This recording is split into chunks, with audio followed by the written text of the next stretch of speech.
Alors bonjour à toutes et à tous, et puis merci beaucoup pour cette participation sur Zoom. Les mots arabes dans la langue française. Les mots arabes dans la langue française, donc une conférence sous l'égide de l'ambassade de France à Bahreïn et en partenariat avec les alliances françaises des Émirats arabes unis et ainsi que les alliances françaises d'Arabie saoudite et bien entendu l'Alliance française de Bahreïn. C'est une première, mais également avec l'université Paris 4 Sorbonne, dont Ali Manoubi est doctorant. Donc, Ali Manoubi sera notre conférencier aujourd'hui et nous présentera cette problématique riche. Il la présentera sous un angle chronologique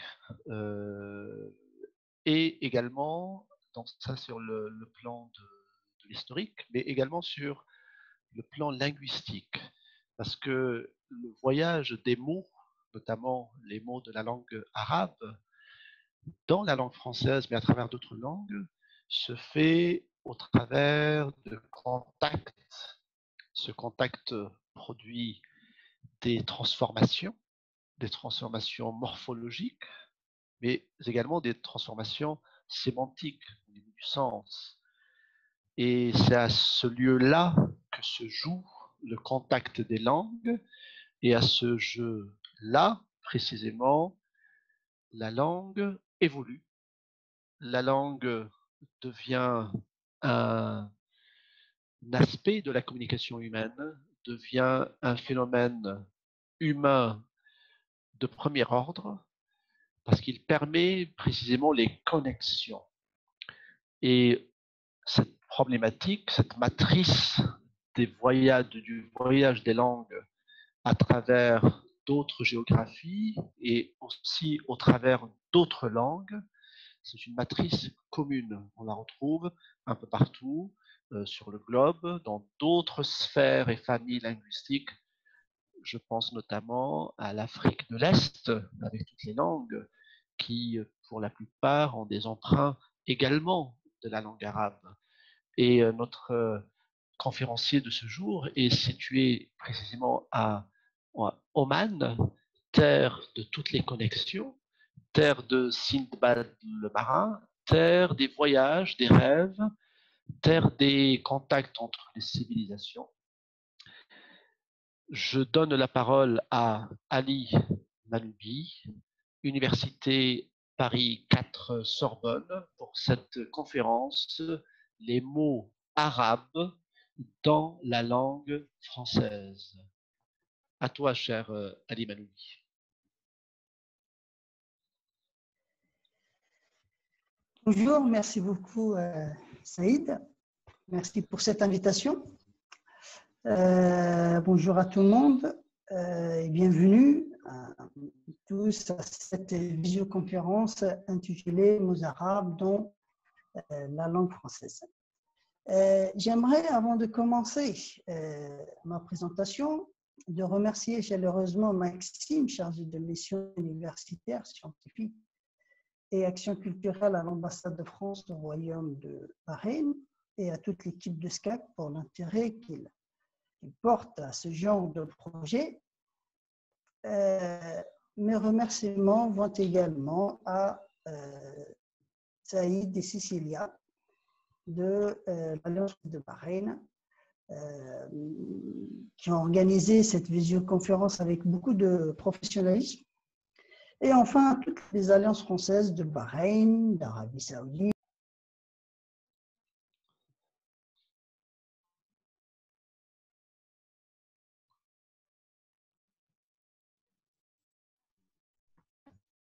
Pour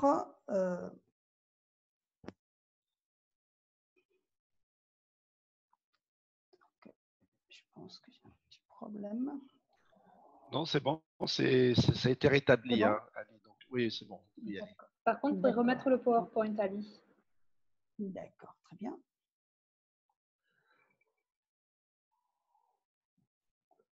Donc, l'animateur a désactivé le partage. Cécilia. j'ai rien touché. Là, Plus nommer animateur. c'est bon? C'est bon. Très bien. Donc, on m'a demandé de simplifier la présentation afin que les étudiants de différents niveaux puissent suivre. Donc, je vais aller doucement en intégrant de temps en temps des termes arabes. Pour commencer, je vais présenter le plan de ma présentation. Donc, introduction. Dans l'introduction, je vais vous parler rapidement de qu'est-ce qu'un emprunt linguistique, en donnant quelques définitions. Ceci nous amènera à aborder le deuxième point, à savoir le problème d'intégration de l'emprunt, c'est-à-dire le problème d'adaptation phonologique et morphosyntaxique des mots arabes dans la langue française. Pour finir par vous citer quelques mots arabes dans la langue française, c'est-à-dire l'origine arabe d'un certain nombre d'emprunts, des sciences arabes, de la société arabe, des termes militaires, etc. Le contact mutuel entre deux langues, de cultures, des personnes, etc., produit des échanges qui se traduisent par des emprunts linguistiques, isti'arat en arabe, réciproques entre les deux langues. Le français a enrichi son lexique par plusieurs sources, comme le latin et le grec, et d'autres langues dans l'arabe, avec des emprunts directement à l'arabe au Moyen-Âge, qu'on n'utilise pas beaucoup maintenant, d'autres via l'espagnol influencé par l'arabe, surtout pendant l'époque andalouse, donc l'Andalus, ou encore pendant l'Empire ottoman, l'Imbaratoria al-Uthmaniya. Certains sont passés au français à travers l'italien aussi. Puis le contact avec les dialectes arabes maghrébins pendant la colonisation. Un emprunt est d'abord effectué par un seul locuteur, donc ça peut être un chercheur ou un journaliste, ou par un groupe des jeunes, des militaires, des médecins, etc. Certains ensuite sont adoptés par la langue française et d'autres disparaissent.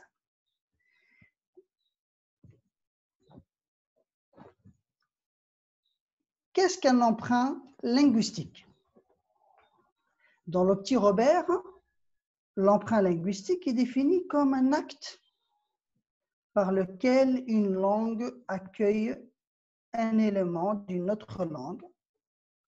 Un élément, il peut être un mot, une expression, etc. Donc, c'est très clair, donc il s'agit d'accueillir un élément d'une autre langue.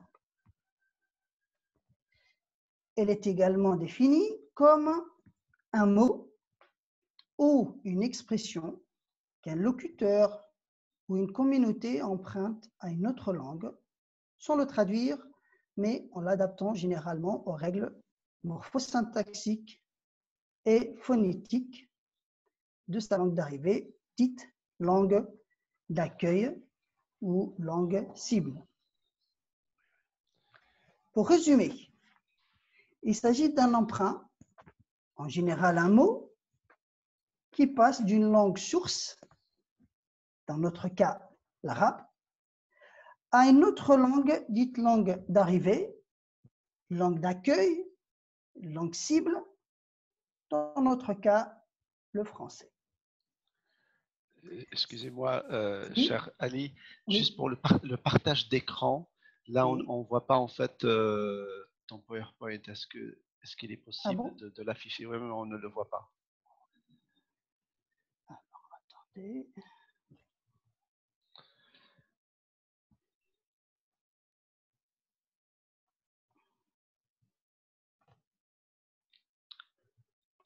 Voilà. Là, c'est bon? Et il arrive, c'est parfait. C'est parfait. Voilà, c'est très bien. Il est là. Vous pouvez reprendre. Saïd. Oui. Donc, deuxième définition, un mot ou une expression qu'un locuteur ou une communauté emprunte à une autre langue sans le traduire, mais en l'adaptant généralement aux règles morphosyntaxiques et phonétiques de sa langue d'arrivée, dite langue d'accueil. Pour résumer, il s'agit d'un élément, en général un mot, une expression, qui passe d'une langue source, dans notre cas l'arabe, à une autre langue dite langue d'arrivée ou langue d'accueil, dans notre cas le français. Cependant,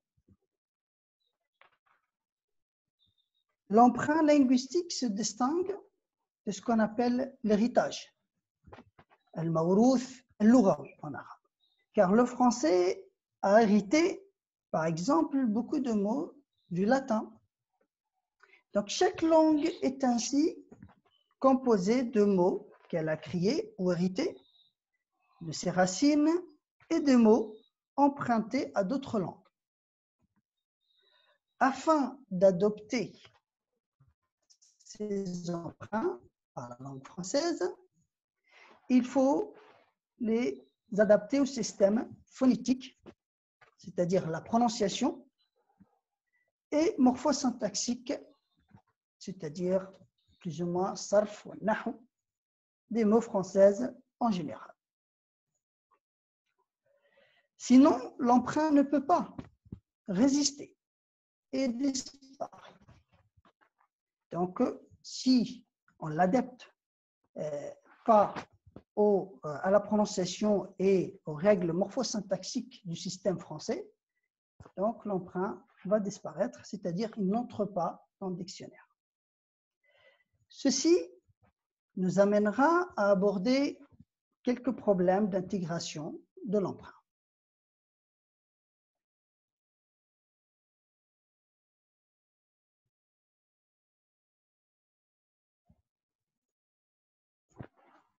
Intégration phonologique. Selon Yana Rekharova, 2007, page 39, l'intégration phonologique est accompagnée souvent par l'intégration graphique. Et très souvent, une double prononciation s'installe, donc l'une francisée, l'autre formée selon le système phonétique d'origine, c'est-à-dire le système français. Je vous donne un exemple qu'on ne peut pas qualifier comme emprunt. Le prénom, allez, on va prendre Saïd. Donc, Saïd, hein, on a Saïd, la prononciation francisée, et Saïd, avec un Aïn, la prononciation arabe, la prononciation d'origine.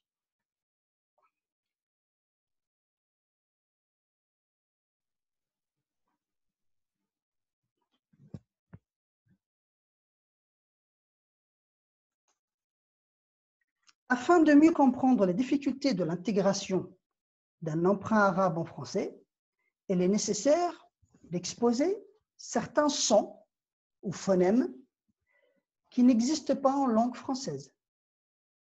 Ces phonèmes sont dans ce tableau. Donc, vous avez le point d'articulation, consonne arabe, transcription, donc j'utilise Arabica, c'est plus facile que l'alphabet international, et autre prononciation, c'est-à-dire le même phonème peut être réalisé de différentes manières selon les dialectes. Commence par l'interdental. Ma bain asnani, entre les dents, on a le tha.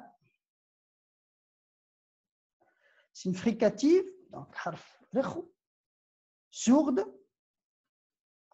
prononcée des fois T dans certains dialectes en Algérie, au Maroc. Après, on a l'alvéole dental, asnani lathawi, le ta. C'est une occlusive sourde et surtout emphatique.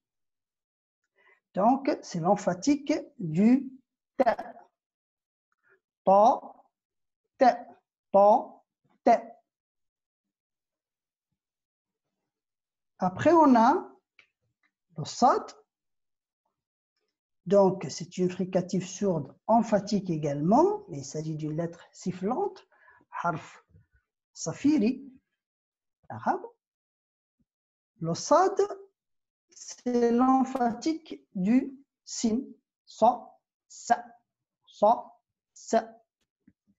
Et enfin, pour ce tableau, on a la vélaire kha.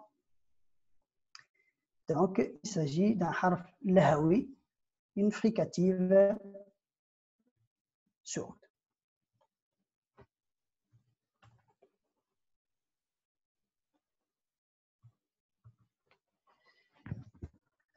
Après, on a l'uvélaire qaf, harf lahawi, c'est une occlusive sourde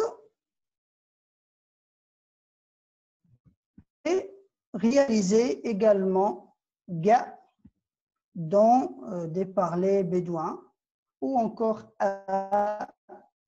dans Bilad al-Sham, si vous voulez. Donc, le qa n'est pas facile à prononcer par un francophone qui n'est pas initié à la langue arabe. Il y a aussi le ha, la pharyngale, donc les pharyngales, al-huruf al-halqiya, le ha et le ayn. Donc le ha, il s'agit d'une fricative sourde et le ayn, c'est une fricative sonore. Puis enfin, on a la glottale a, harf al-hunjuri, ou ce qu'on appelle en arabe hamza. Donc un emprunt de l'arabe comportant l'un de ces phonèmes absent du système phonétique français, et d'ailleurs certains sont très difficiles à prononcer par un francophone, doivent être remplacés par d'autres phonèmes existant dans la langue française, comme le montre le tableau suivant. Donc, phonème arabe, transcription toujours arabica, phonème français et exemple. Une consonne interdentale, tha, en arabe est remplacée par une consonne dentale en français. Puisque les interdentales n'existent pas en français, donc on la remplace par une dentale. L'interdentale tha, inconnue au français, est remplacée par la consonne dentale ta, donc t, qui existe en langue d'accueil. Nous avons déjà expliqué que le tha est prononcé ta dans certains dialectes arabes. Et comme vous le savez, donc la graphie TH est prononcée T en français, d'où la prononciation de l'itam. Donc, l'itam, c'est un nom masculin, est emprunté en 1831 à l'arabe l'itham. C'est un voile qui couvre la partie inférieure du visage. Exemple 2, donc le ta, une consonne emphatique Donc, mutbaq, si vous voulez, est réalisé par son équivalent non emphatisé en français. Le ta est l'emphatique du ta, donc on l'a remplacé par le phonème t, comme dans tobib, qui est emprunté à l'arabe tabib, un médecin ou un savant. Puis le sad, donc l'exemple 3, sad. Le sa emphatique est remplacé en français par le sin, en français par le s, pardon, par le c, ou des fois par le z, comme dans 0, safr, 0.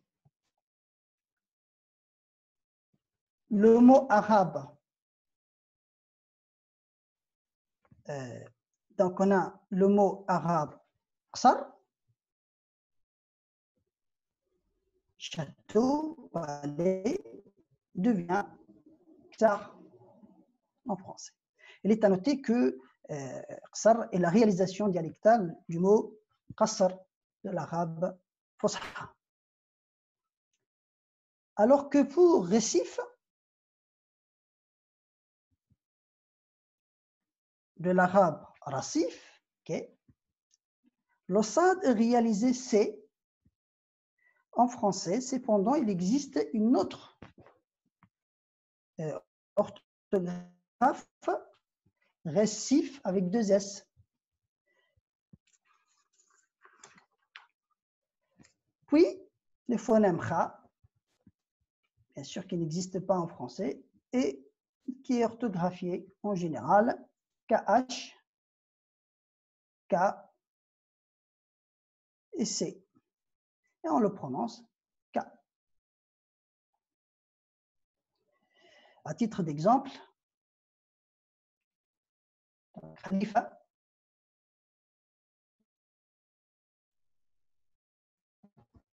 Khalif, calife en français, donc calife français, calife arabe, et sheikh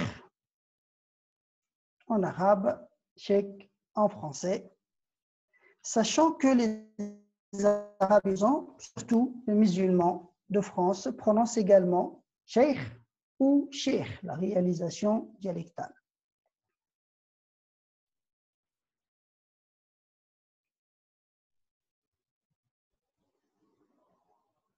Le qaf, donc la consonne qaf de l'arabe, prononcée également ga, est remplacée en français par la consonne k, pardon, ou c.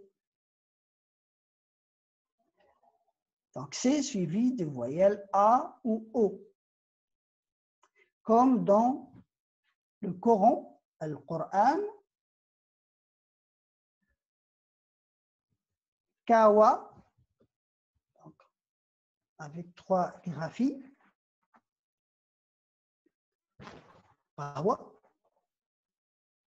souk, c'est le souk, et la réalisation ga qui existe en français. Donc le mot gitoun, le qaf de l'arabe est prononcé ga, donc gitoun, mais est prononcé gitoun. Donc ici, il n'y a pas de problème, on garde le ga du français, et c'est un nom masculin, gitoun, un emprunt à l'arabe maghrébin. C'est pour ça qu'on l'a prononcé gitoun. Il est devenu un terme de la langue militaire officielle. Il désigne une tente de moyenne grandeur. Après les 3 consonnes suivantes,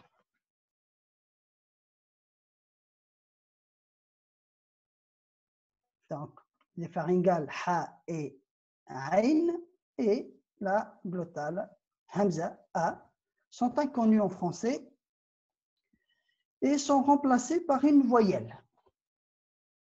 Ils ne sont pas remplacés par une consonne, mais ils sont remplacés par une voyelle ou des fois disparaissent.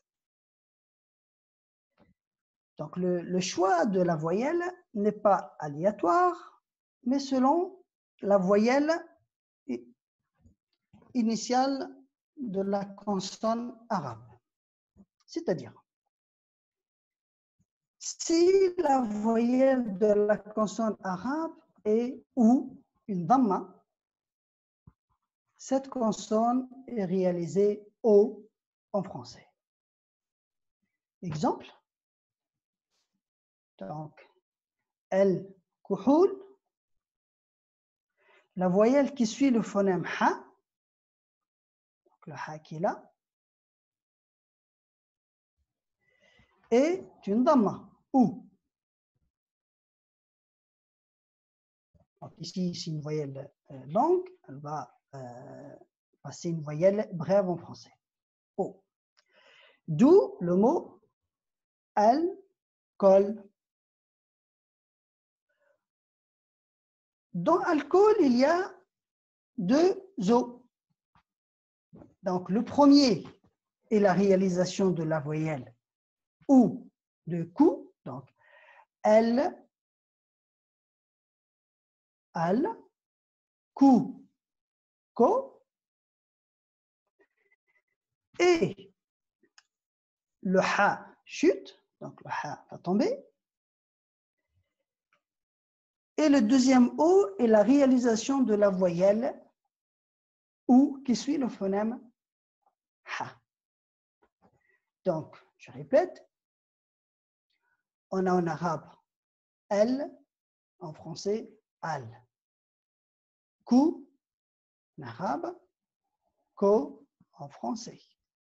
Le ha tombe et elle est remplacée par sa voyelle. Donc en français, on peut écrire la voyelle dans le corps du mot. En arabe, les voyelles sont comme des mouches, si vous voulez, sur les consonnes. Donc on ne le voit pas. Donc la dhamma, le ou, va se transformer en o. Parce que le son ou donc, est transformé o dans les emprunts. Donc, al-kuhul devient alcool. Après, si la voyelle de la consonne arabe est A, c'est-à-dire une fatha, cette réalisation, cette consonne est réalisée A ou E en français. Exemple, le mot ambre. Donc, ambar, ambre. La consonne aïn a disparu. Et l'emprunt a gardé la voyelle A. Donc, on a la voyelle A, on a gardé la voyelle A, et le aïn est parti se balader dans la nature. En ce qui concerne émir, donc émir en arabe, la voyelle A de l'arabe est devenue E. Donc, émir.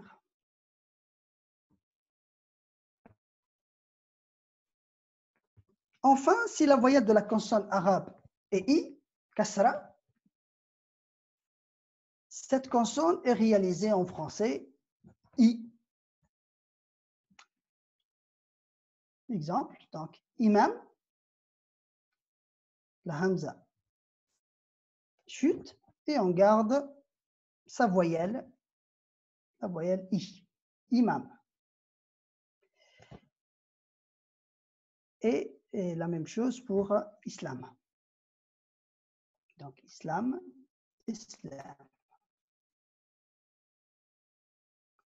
Pour résumer, le son ha, aïn, a, hamza, chute et sont remplacés par o, a, e ou i selon la voyelle de la consonne de la langue arabe. Bien sûr, il y a toujours des exceptions. Donc, ceci nous amène à aborder la deuxième partie, à savoir l'intégration morpho-syntaxique. Donc, pour l'intégration morpho-syntaxique, on a qui soulève de nombreux problèmes d'adaptation linguistique lors du passage d'un mot de la langue source, l'arabe, à la langue cible. C'est comme le nombre, donc le nombre al-adad, singulier et pluriel, mufrad jam', et le genre al-jins, masculin, féminin, mudhakkar ou mu'annath.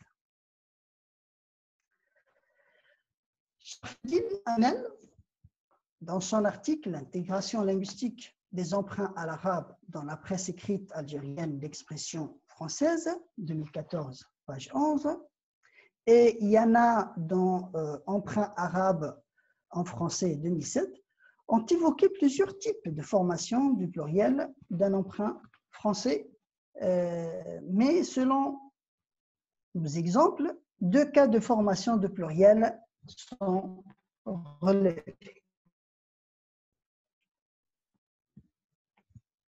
Donc, on a arabe singulier, arabe pluriel, français singulier et français pluriel.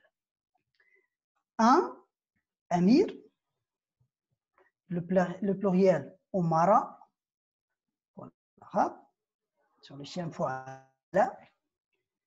Français singulier émir, français pluriel émir, des émirs. Donc, le pluriel est formé selon les règles de la langue d'accueil, le français. Dans ce cas, comme l'explique Sharafeddin Amel, la morphologie du pluriel arabe, je cite, est supprimée et laisse la place au S du pluriel français. Exemple, les émirs, les tobib, etc.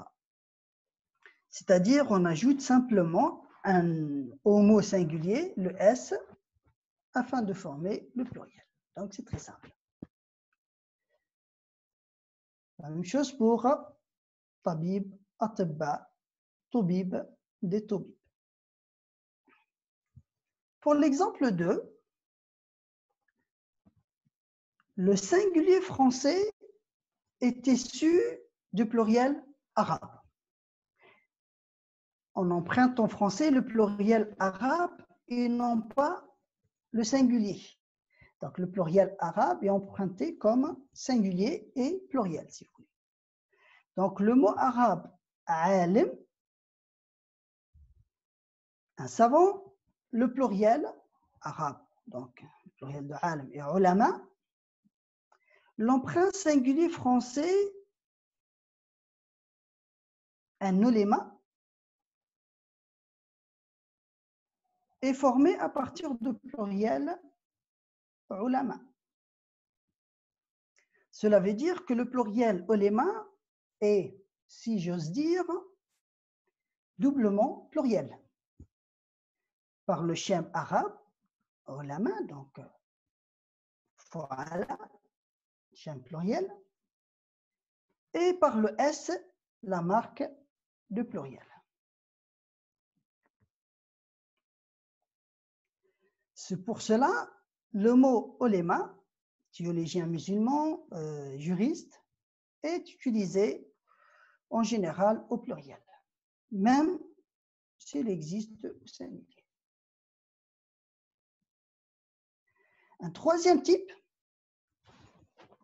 de pluriel, c'était dans l'emprunt arabe, emprunts arabes en français, page 41, est utilisé généralement par les journalistes ou les écrivains français et francophones d'Afrique du Nord qui sont initiés, qui connaissent, si vous voulez, initier la langue arabe, donc ils connaissent bien le pluriel d'arabe. Donc ce type consiste à garder en français la forme morphologique du pluriel arabe avec quelques variations graphique de vocables avec ou sans S du pluriel. Exemple, on a sheikh, arabe, le pluriel shiour, français singulier sheikh, et le pluriel, ça pourrait être des chiouk ou des chiour en général, on prononce le kha. On passe maintenant au genre, le genre, al-jins. Donc, arabe, on a qut, non masculin. Français, coton, non masculin également. Donc, le genre des emprunts correspond à celui de l'arabe, tout simplement.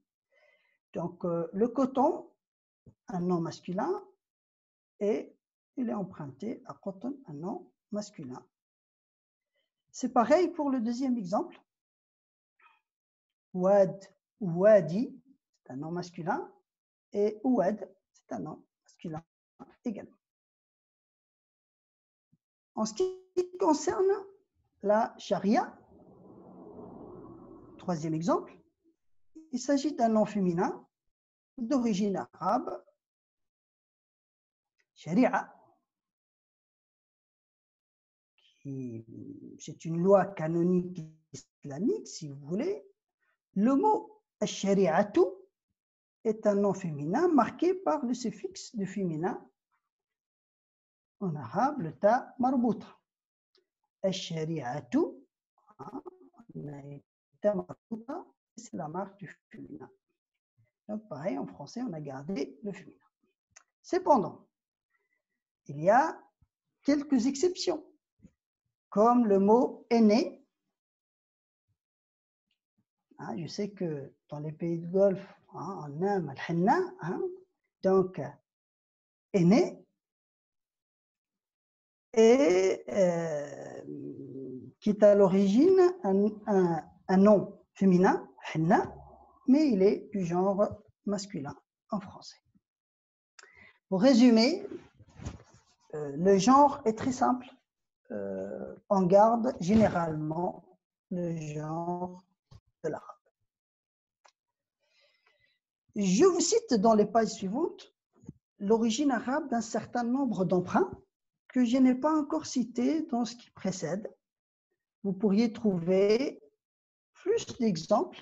Il y a à peu près 500 emprunts, dont Dictionnaire des mots français d'origine arabe de Salah Guermich, 2007, dont Emprunt arabe en français, dans les mots français d'origine arabe sur le site espacefrançais.com et plusieurs autres sources. Je donne ici la classification de Recherova parce qu'elle est plus ou moins simple. Donc, certains mots ont été empruntés à l'arabe standard ou classique, à Fosha, et d'autres via les différents dialectes maghrébins, algériens, marocains, tunisiens, etc. Donc, mot arabe dans la langue française, les sciences arabes. Donc, les sciences arabes, je prends quelques exemples pour ne pas dépasser les 40. Donc, français, alchimie, origine arabe, alchimia. Donc, l'origine du mot vient du mot arabe, alchimia. En général, les mots qui commencent par al et finissent par ie sont des mots, sont des emprunts à l'arabe. Algèbre, un mot masculin. L'origine du mot est venue de l'arabe al-jabr. La réduction des calculs en utilisant les chiffres aujourd'hui appelés arabes. Donc, ce qu'on utilise en France sont les chiffres arabes. Ce qu'on utilise dans les pays du Golfe sont des chiffres indiens. Algorithme, un nom masculin. Le mot est dérivé de arithmética, d'un nom de mathématicien arabe, al-Khawarizmi. 0, un nom masculin. Il était emprunté à l'italien.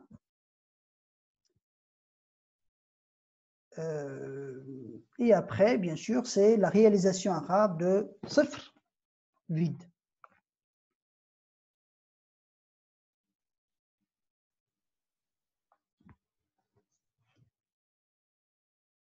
Après, on a la société arabe, donc français abricot, origine arabe barqouq,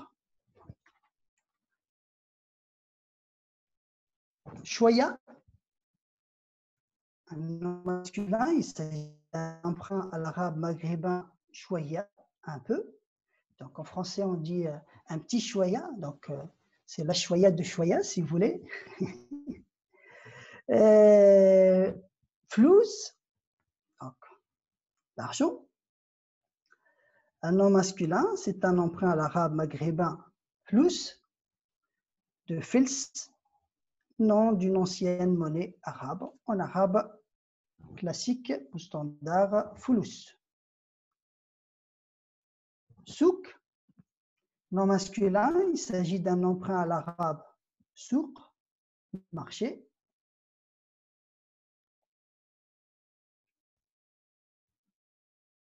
Bédouin, elle est un emprunt à l'arabe bedawiyoun ou badou. Bezef,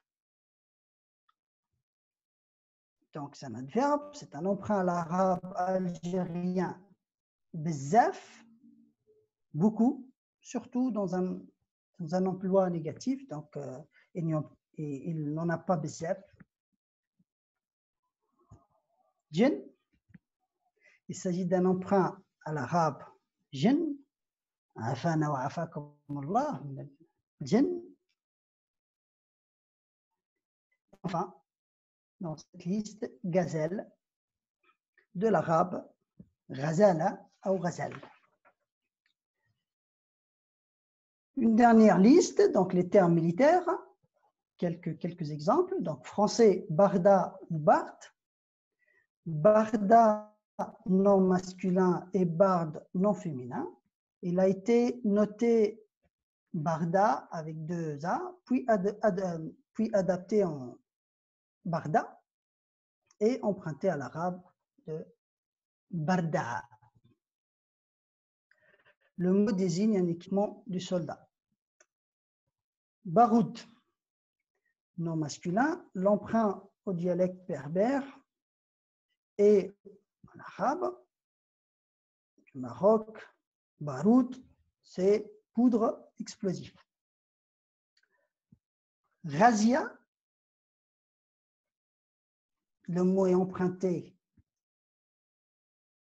au début gaz en 1725, gazia 1806, puis razia et razia à l'arabe classique, razwa, expédition militaire. Et enfin, khitamuha misk, sarwal ou serwal. Donc, c'est un emprunt à l'arabe, surwal ou serwal, au pluriel sarawil, qui désigne un pantalon large et flottant. Pour conclure, pour qu'un emprunt puisse résister et s'adapter à la langue d'accueil, il faut l'adapter au système phonologique et morphosyntaxique de cette langue d'arrivée. Nous avons donné ici quelques exemples connus, sans évoquer les mots empruntés récemment par les jeunes dans ce qu'on appelle la langue des jeunes ou les jeunes des cités, comme Hanesh, policier, chouf, voir, chouma, la honte, et chitan, qui sont des mots utilisés chez les jeunes dans un argot, si vous voulez. Et donc, ceci fera l'objet d'une future présentation. Merci beaucoup. Merci beaucoup, cher Ali, pour cette magnifique présentation. Je pense qu'il est très très utile de rappeler ces aspects de morphologie. Ils sont indispensables. L'intervenant l'a dit, ce sont des transformations morphologiques qui ne répondent pas à une autorité ou ils ne sont pas décrétés. Ils se font au contact des langues et donc ils se font par des décisions humaines séparées qui font que tel ou tel emprunt arrive dans une géographie et s'adapte à cette géographie.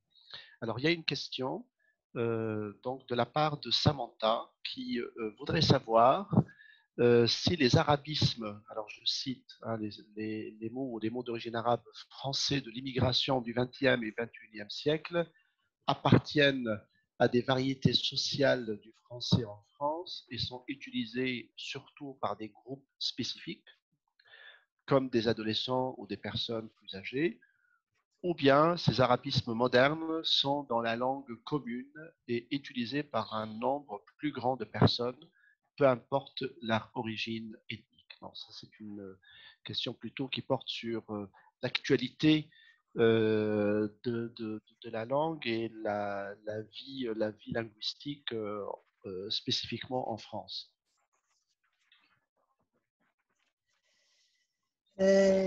Donc, merci pour cette question. C'est une question très vaste, mais je vais essayer de répondre rapidement.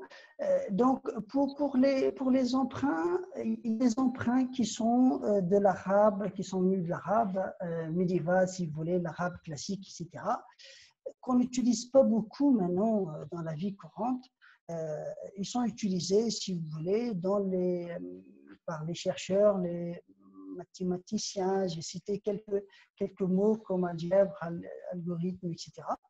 Il y a d'autres qui sont venus de la période ibérique, si vous voulez, surtout des mots qui sont venus via l'espagnol et l'italien. Certains on les utilisent jusqu'à présent comme bled, comme ils sont utilisés. Pour les jeunes, donc les jeunes maintenant, ils utilisent tout ce qui, donc d'autres mots, si vous voulez, d'autres emprunts et dans un contexte familier. Donc pour les emprunts, certains, pour répondre à la question, certains emprunts existent toujours et d'autres on les utilise plus.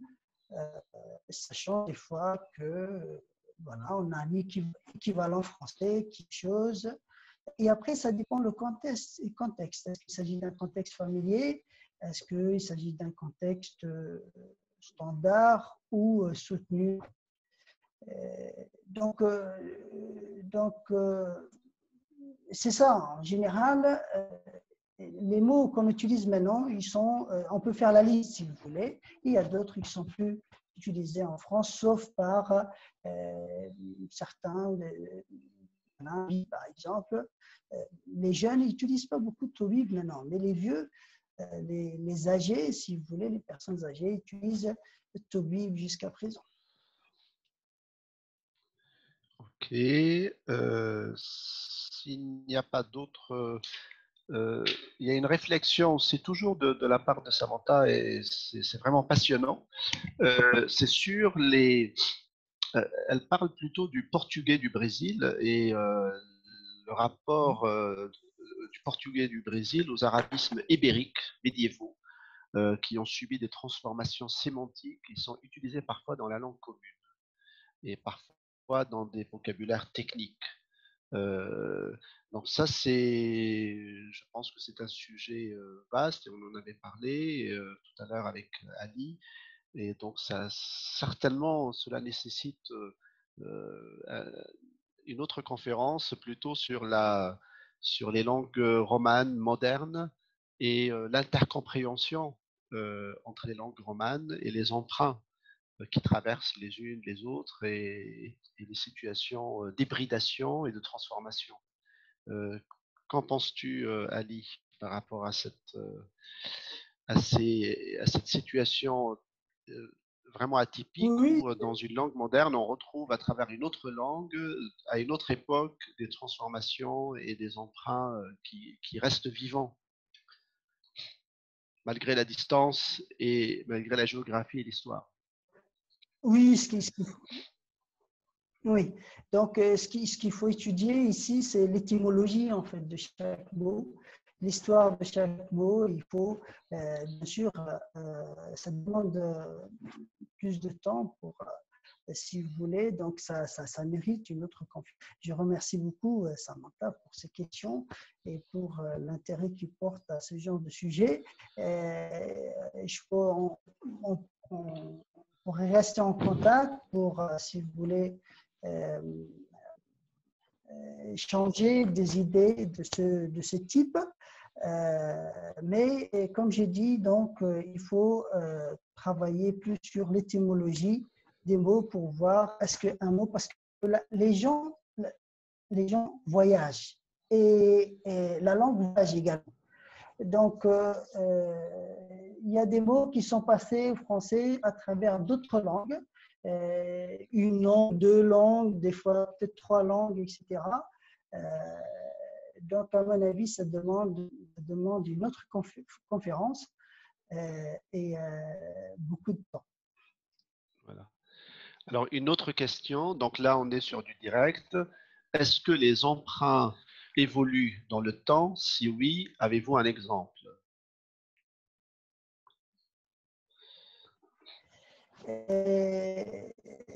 Oui, donc, comme j'ai dit, c'est pareil, c'est l'étymologie. Donc, on a par exemple, je vous donne l'exemple de par étymologique. Donc, oui, je vais répondre en même temps à une autre question qui m'a été envoyée donc, dans le même cadre. Le mot abaya. Donc, quelqu'un dit le mot abaya, est-ce qu'il s'agit d'un ibaya, hein, est-ce qu'il s'agit d'un emprunt arabe? Donc, oui, le mot abba. Et justement, le mot abba, Fathi Nasr, il parle des termes d'origine arabe dans les récits de voyage. Donc, il cite le terme abba et il donne si vous voulez, la transformation du mot abba. Au début, il utilisait abba, avec un H, abba, puis ab, puis abbé, puis abba. Donc, selon les chercheurs et selon les époques. Et les exemples, ils sont nombreux. Hein. Passer de al-Khawarizmi à algorithme, là, c'est vraiment le mot a subi beaucoup de changements en passant d'une langue à une autre. Alors, je pense à un terme que tu as évoqué tout à l'heure, Ali, c'est le terme alchimia, alchimie, qui a évolué vers le terme chimie tout court. Hein. Donc ça, c'est une évolution, bien sûr, à la fois morphologique et sémantique et épistémologique, parce qu'on est passé d'une notion d'alchimie à une notion de science correspondant à ce qu'on connaît comme la chimie actuellement. Bon, il y a plusieurs exemples. Soit dans un sens de morphologie, soit dans un sens un sens sémantique. Alors, il y a une autre question. Bonjour, est-ce que les mots arabes en français viennent pour la plupart du Maghreb, pour simplifier?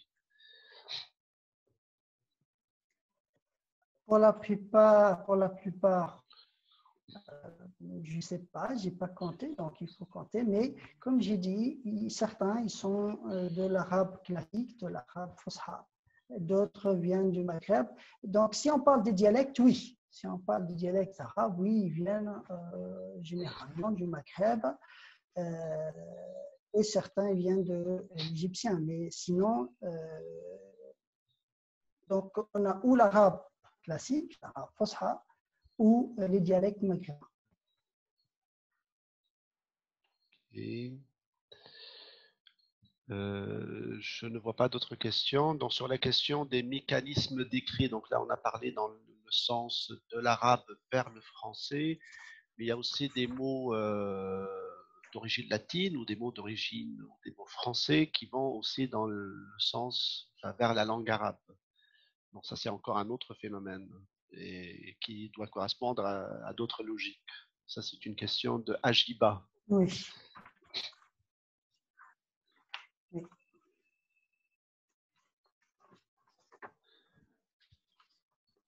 Et alors, est-ce qu'il y a des mots qui sont passés de l'arabe au latin, puis au français?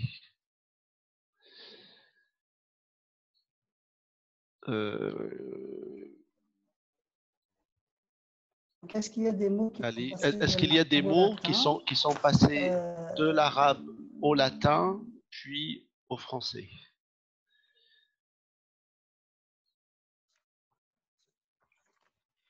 donc, on a un algorithme pareil, ou dans le latin, arithmética. Après, est-ce qu'il est passé de l'arabe au latin ou est-ce qu'il est passé de latin à l'arabe? La question. Donc, il faut chercher. Les langues, ils prennent les uns des autres, des autres et c'est fort possible. Okay.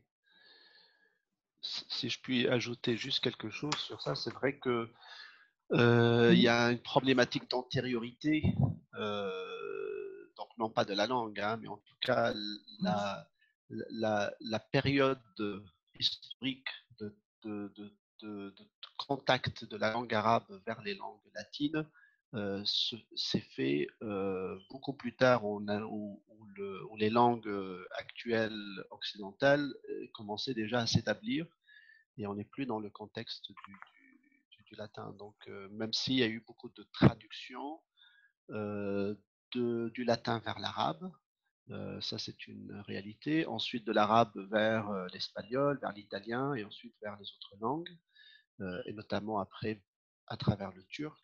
Donc, il y a une problématique, je dirais, diachronique là, pour répondre à cette question, mais ça vaut le coup de creuser et de voir à quel moment est-ce qu'il y a eu du passage et à quel siècle. Voilà. Donc, il faut revoir la ligne, mais a priori, c'est la diffusion de la langue arabe s'est fait beaucoup plus tard et que la période où le latin était la langue vernaculaire dans le monde gréco-romain. Alors, je n'ai plus, il n'y a plus d'autres questions. Ah, non. Alors, il y a peut-être aussi quelque chose qui était qui était sous-entendu, hein, c'est qu'il y a aussi énormément de mots qui sont utilisés tous les jours, mais dont on n'a pas conscience, et c'est tant mieux, qui viennent de telle ou telle origine. Donc ça, ce sont des mots qui ont une réussite totale, où il y a quasiment, il est quasiment très difficile d'établir un lien avec. Alors je pense à un terme très simple, comme le mot tarif. Le mot tarif, ça c'est un exemple Oui. d'un terme qui a réussi parce que c'est très très difficile, sauf pour les spécialistes, d'établir l'origine, etc., avec les transformations que tu as explicitées tout à l'heure, Ali. Voilà. Est-ce que tu as des exemples comme ça peut-être à nous donner sur des mots qui sont passés, qui passent totalement inaperçus et qui sont en réalité ont cette origine de la langue arabe? La langue arabe. Il y a beaucoup de mots, hein, il y a beaucoup de mots, mais je peux citer les épinards, par exemple. Oui. Et en gros, donc, les carafes d'eau, hein, du verbe rarafa, si vous voulez, en arabe. Mm. Il y a aussi donc, de mots comme, je vois ma liste,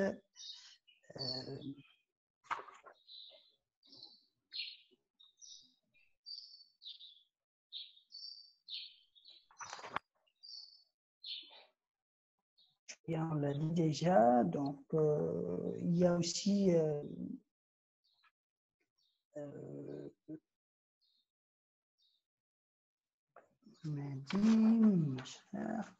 il y a le mot bled, donc bled qu'on utilise, on sait qui est arabe.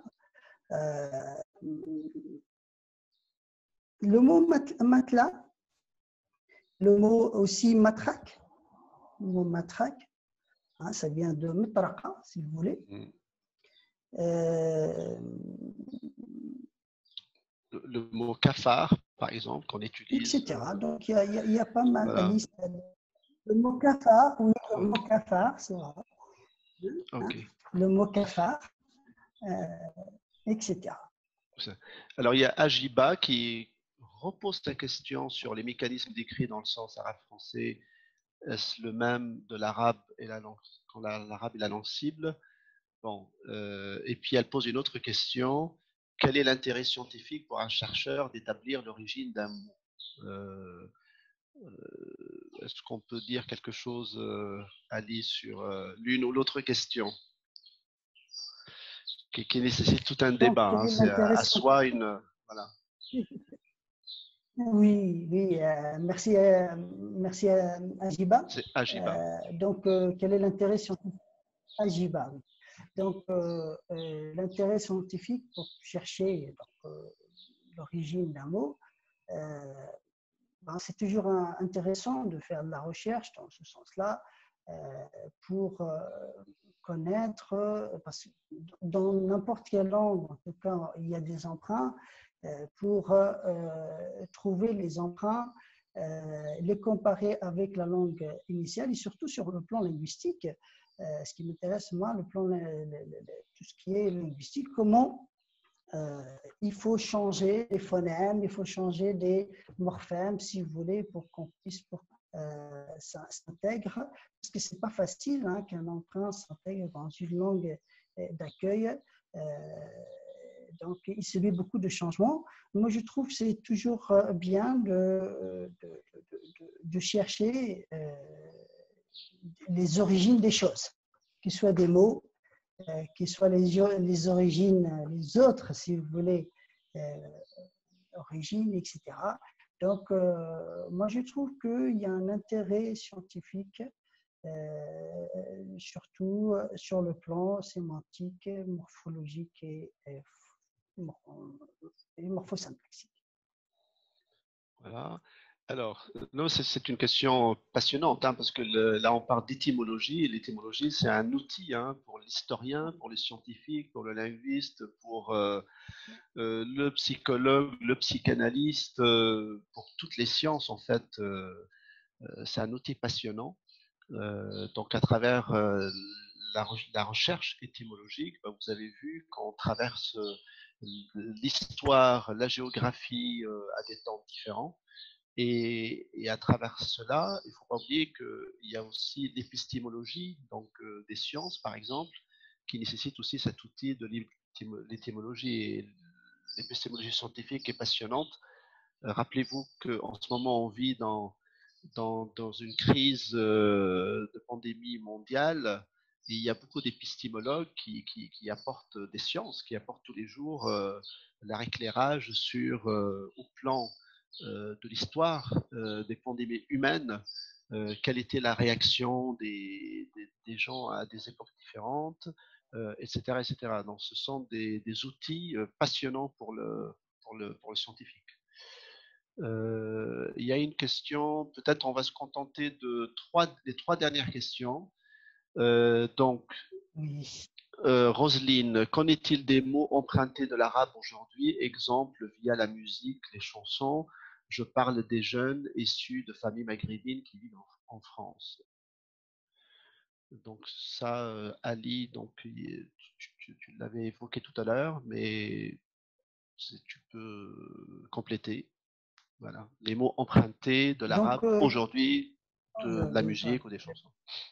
oui, par la musique, les chansons et d'autres mots. Donc, il fera l'objet d'une future présentation. Donc maintenant, il y a une masse de mots empruntés par les jeunes. Donc les jeunes qui utilisent des mots d'arabe, généralement du dialecte maghrébin, que ce soit algérien, marocain ou tunisien. Et bien sûr, qui cherchent une identité, si vous voulez, une identité à mi-chemin entre l'origine et la langue française. Et puis, il y a une dernière question que je trouve passionnante, c'est la langue arabe, d'où vient la langue arabe précisément. Alors, ça, c'est un cadeau pour toi, Ali. D'accord. D'où vient la langue arabe? La langue arabe. Donc, la langue arabe vient d'abord, pour ne pas aller très loin dans l'histoire, parce qu'on n'est pas toujours d'accord, mais je parlais de, si vous voulez, l'Arabie un peu. Il y avait des dialectes, si vous voulez, arabes. La révélation, avant l'islam, si vous voulez, différents dialectes arabes, dont la Jazira Arabia, hein, l'Arabie. Et petit à petit, donc, avec l'arrivée de l'islam, le dialecte de, si vous voulez, Quraysh, le dialecte de Muhammad,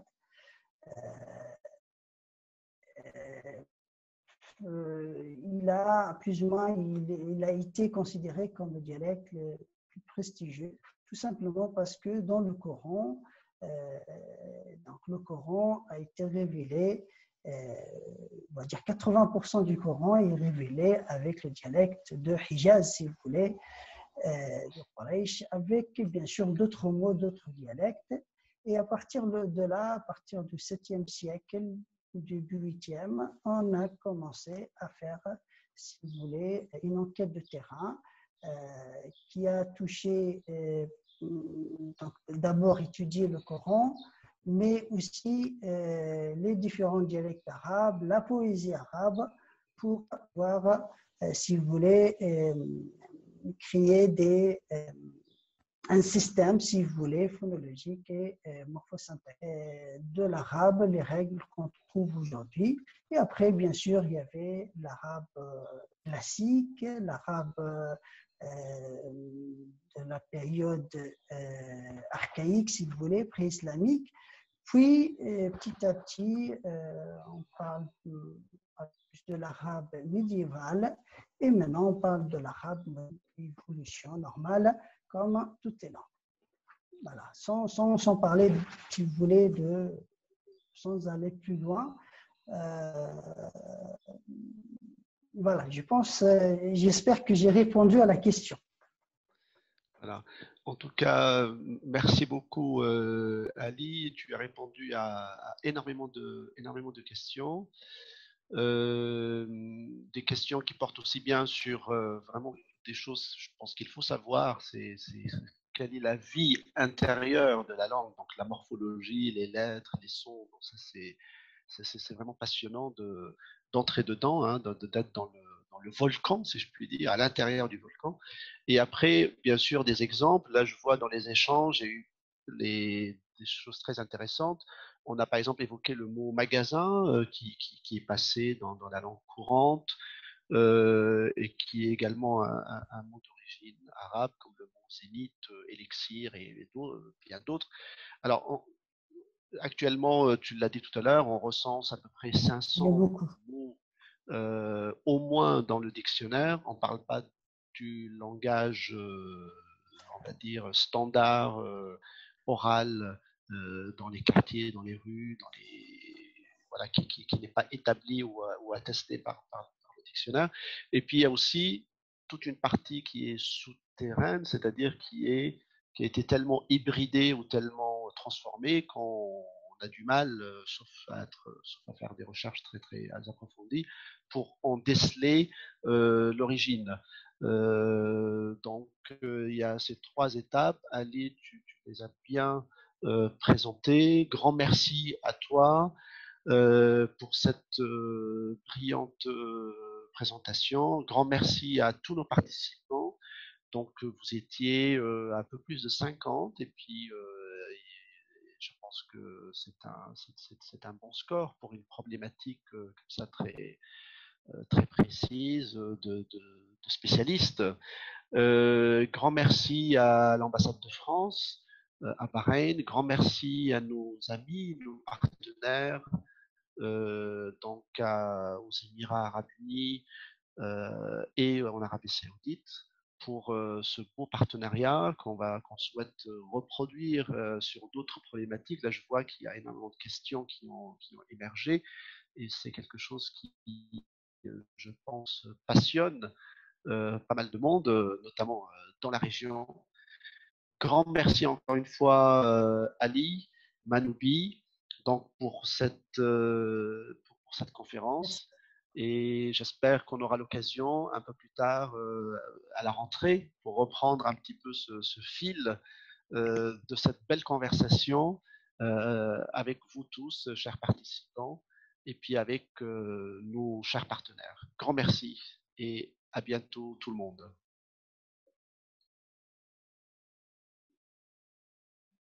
Merci beaucoup, Saïd, et merci à tout le monde. Et à bientôt.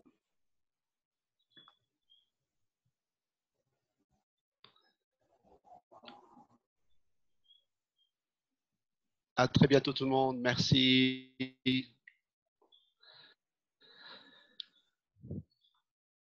Au revoir. Au revoir. Au revoir tout le monde. Merci beaucoup.